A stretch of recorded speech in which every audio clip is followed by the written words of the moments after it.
It's a brand new season of The Soup, and we make a resolution to find the bachelor a woman. Over and over and over. Lose our winter weight with Oprah. Let's eat. Have a totally heterosexual bromance. I have no idea what you're talking about. And go for a joyride on the Rock of Love bus. You were actually purring. Plus, Lindsay and Samantha's Smackdown. Shannon Doherty is so over 90210. And the kick-ass clip of the week. Woo, yeah. Now, here's the host who's breaking all of his resolutions for you, Joel McHale.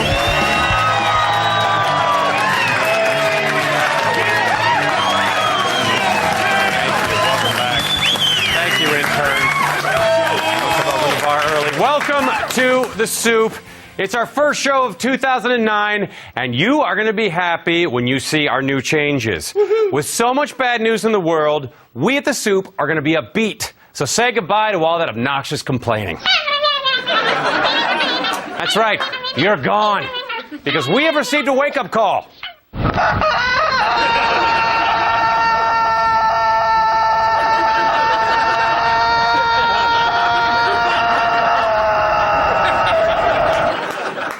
Yeah, it's way less irritating. Look, I know you gave your brains a rest over the holidays, probably enjoyed your family, read a book, and thought about helping the less fortunate. But it's time to get back to what matters. The Bachelor has returned. Hey, you remember sweet single dad Jason, who got dumped on national television by emotionless bachelorette Deanna Pappas? Oh, yeah. Well, guess what he did?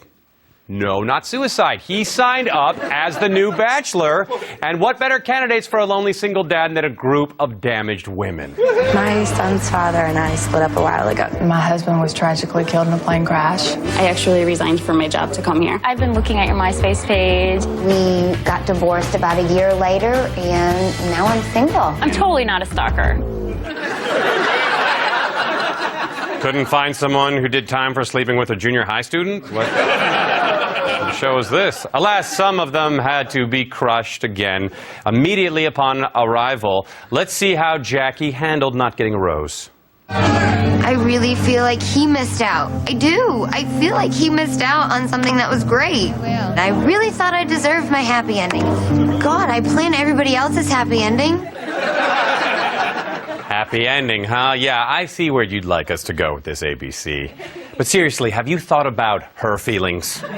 She is a human being. Oh, man, I need a massage. Oh, hey, Bachelor producers, you know what would be really amazingly dysfunctional? If you brought back Deanna. This season on The Bachelor. I think I made a mistake. You haven't proposed yet. You still have a chance. That's why I came here. And ABC let you in because you were such good TV the first time around. You made a mistake. I love you. Come back to me. Speaking of mistakes that just keep repeating themselves, Oprah Winfrey has blamed her weight gain on abusing food. Yeah, I can totally see that. You're a failure! You will never amount to anything! Why don't you put on some makeup? You look like crap. It's gonna go straight to my thighs. As you might remember... Thank you. As you might remember, Oprah sent out a press release telling the world that she now weighs 200 pounds, which made it okay for the media to call her fat again. She therefore made this week Best Life Week on her show, but I think the new diet is starting to go to her brain. Sweet potato, sweet potato. I'm not sure if she wants to eat it, make love to it, or murder it. But regardless, she is going to cover it in delicious whipped butter first. Yeah! In celebrity relationship news, Lindsay Lohan and Samantha Ronson reportedly rung in the new year in a Miami nightclub with an alleged argument that developed into a rumored fight. At one point, witnesses said the fighting spilled into an alley in front of a homeless man eating a sandwich. We have exclusive video of the homeless man. My name is Michael Lohan. I'm Lindsay Lohan's father. The fight reportedly continued back at their hotel room, where witnesses say there was crashing, screaming, and broken mirrors everywhere. In Lindsay's defense, I'd yell too if I had nothing to snort my coke off of. Two sides. Oh, thank you. But in a strange twist of events, the two are reportedly looking for a home in Dubai. I'm not joking. Which answers the question, how far is one willing to go to get away from Dina Lohan? I wanted to rent the space shuttle. Before we go any further, just a reminder, Oprah endorses the sweet potato. Sweet potato, sweet potato. Yes, put all my money in sweet potatoes. Ex-girl next door, Holly Madison and Chris Angel spent the holidays with Holly's parents and Chris's mom in Las Vegas. Holly said this is the first time she's brought her parents to meet a boyfriend. Operative word being boy. It was such an action-packed holiday that Holly's parents barely had time to reflect on the parenting mistakes that led their daughter to share a horny mummy with two other bimbos and then fall in love with a glorified street magician in mascara. And now it's time for our new segment, Nice Segue. This week's most awkward transition comes to us from Tony Potts on Access Hollywood. I let the American people down. And I have to carry that burden with me for the rest of my life. You know, it took some time to get Nixon's walls down. Julianne Hough is the polar opposite. The 20-year-old is madly in love. You're kidding me! A 20-year-old dancing Mormon and Richard Nixon don't have everything in common? Hollywood accessed. In movie news, Bride Wars hits theaters this week, and it's about two best friends who have their weddings on the same day. But if you think that's just for the ladies, you are sorely mistaken. Take a look. Two best friends. Are you ready to catch this bouquet? One wedding day. This means war. Your wedding better watch it. What did you just say? Hey, Liv. From the director of the pilot of Lipstick Jungle comes the most epic war film of our time. A pre-wedding glow. What the hell happened to you? They went to war as girls, but they left as soldiers. Bride Wars. They're in the... Hitler's Germany has seen its last sunrise. That's right. Hitler's Germany has seen its last sunrise. Wow. Wow. Kate Hudson took a spear to the head and didn't even react. In legal news, director Roman Polanski, who last month moved to have a decades-old charge of unlawful intercourse with a minor dismissed, filed a motion Monday to have the entire case removed from the Los Angeles Superior Court system and handed to the California Judicial Council for review. Upon hearing the news, Miley Cyrus asked if Polanski was still single. It's Miley! And the felony! Allegedly! What? What's wrong with you? It's been a while! I'm rusty! Well, oh, I thought maybe you got engaged and checked out. Possibly! All right. Let's have some chat stew, shall we? All right!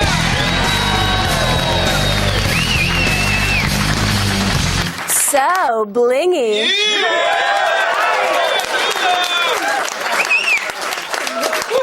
It's going to be a big problem. I can see it already. Congrats. Over on the Today Show, Al Roker went to Las Vegas to cover the Consumer Electronics Show. Unfortunately for his producers, he read some Hunter S. Thompson on the flight there and dropped acid before doing his weather reports. So let's take a look to see what's going on as far as your weather is concerned. He's saying it. What's happening in your neck? Here's what's happening in your neck of the woods. This is really great here. There's all kinds of electronics. Back to you. Okay. Today's highs, Al.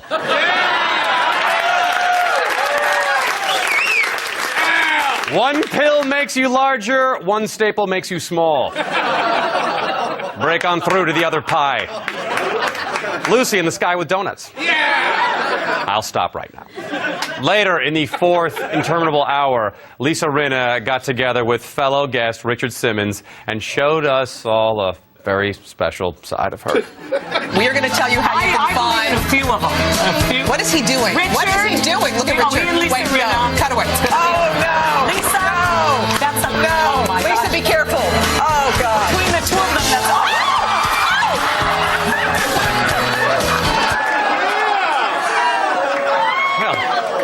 gives a whole new definition to sweating to the oldies. Her lips are full of collagen. A couple of days after the naked guy caught in the chairlift pictures appeared on smokinggun.com, TMZ's website, and half the profile pages on Facebook, Fox and Friends started talking about them. Look, I'm okay with crotch humor as long as it's tastefully done. I don't think this was meant as humor. That's extremely embarrassing, but the good news here, no frostbite on the buttocks. Well, I don't know about that. Yeah, I'm thinking, too, that he could get a Vaseline sponsor. There's only one moisturizer that'll be effective. It's the old standby. 2 fingers in, you get yourself some jelly and just moisturize yourself. Brian, you're fired. You meant in the Vaseline jar. In the back? Yeah. What do you think? Whoa. I have no idea what you're talking about. Hey, let's talk stimulus. We'll be right back. Stay tuned for reality show clip time with a Rock of Love bus that needs a car wash and mandates on bromance. Plus, the Bad Girls Club and the kick-ass clip of the week.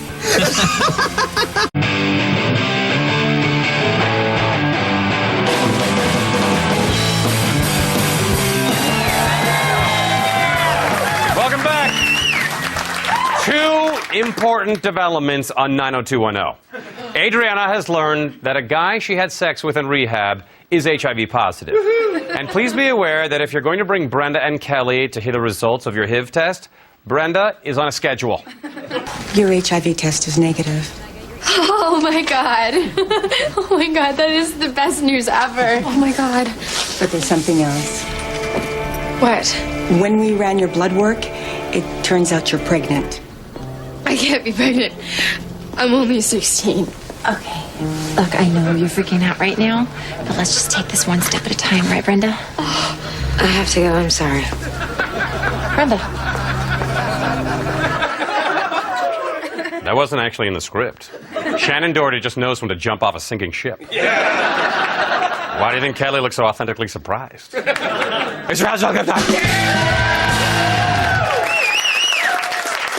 The Real World Brooklyn premiered this week, and the fact that there is a post-op tranny in the house is the least interesting thing about the show. Because the real story is that Mormon Chet is not gay.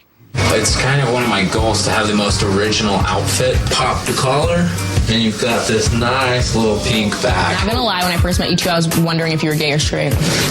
That is so funny because, you know, lately people have been asking me, like, you know, what do you think they'll think of you? And I'm like, probably that I'm gay, but I'm not. You're not bi either? No. Definitely gotta be gay. Chet was going to sew "I'm not gay" on the back of his pink and black jacket, but he thought an applique best expressed his feelings. Later, Chet and Ryan sat in a boat and sang songs to each other, which is also not gay. What would Scott's song be? I really think he's starving. And I think he's cute. Wait, what? I knew my roommate was gay all along.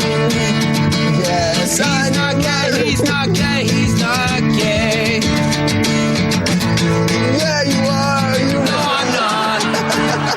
I may be metrosexual, but that's not a sin. I could sail away with you any day. And when I say sail away with you, I don't mean in a gay way. I mean in a manly way that 2 men in the sun, shirtless, getting a tan, hoisting masts, and showing off muscles sail together. So you want to go to Ibiza, Fire Island, Mykonos? Where do you want to go? On bromance, one of the requirements for being Brody Jenner's best friend is being able to jump a BMX bike.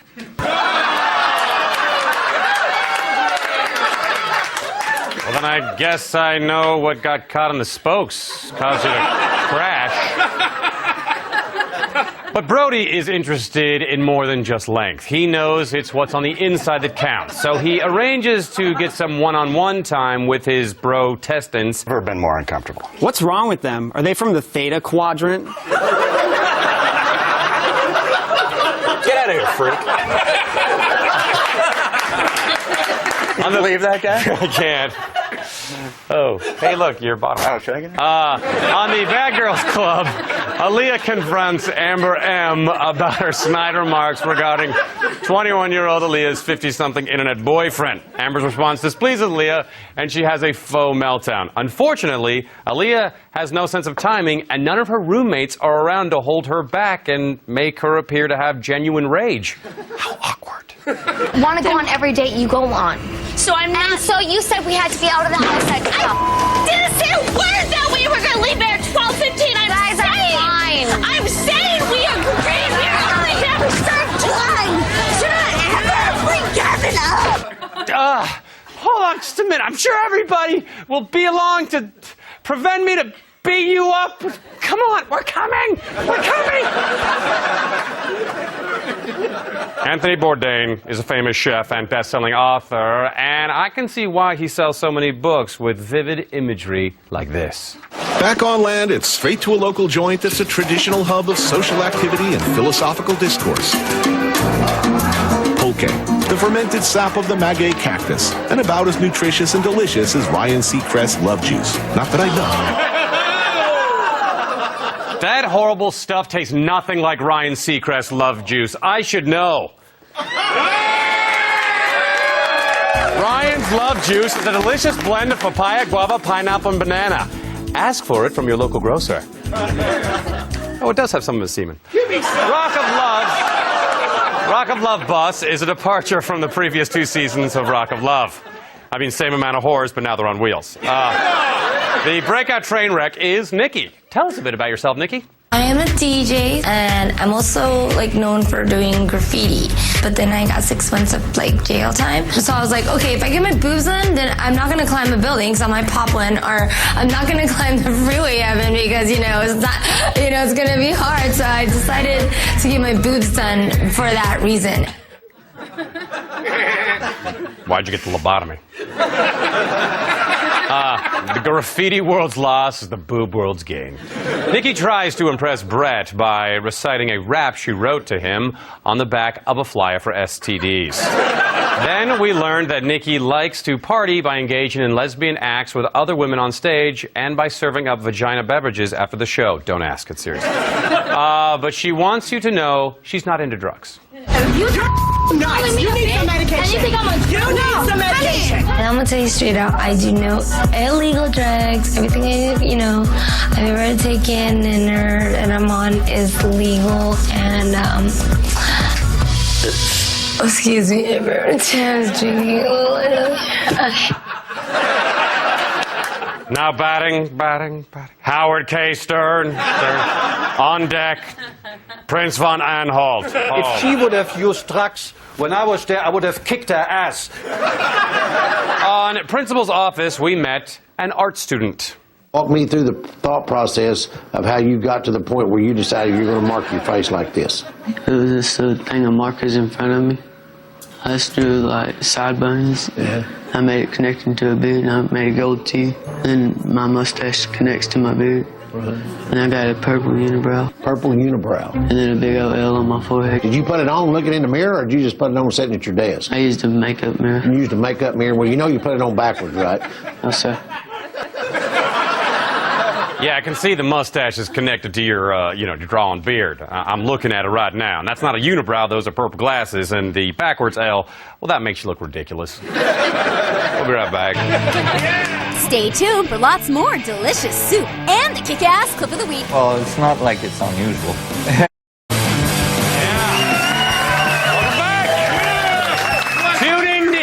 Sunday to catch our Golden Globe live from the red carpet coverage and see how big the microphone looks in Ryan's tiny hands.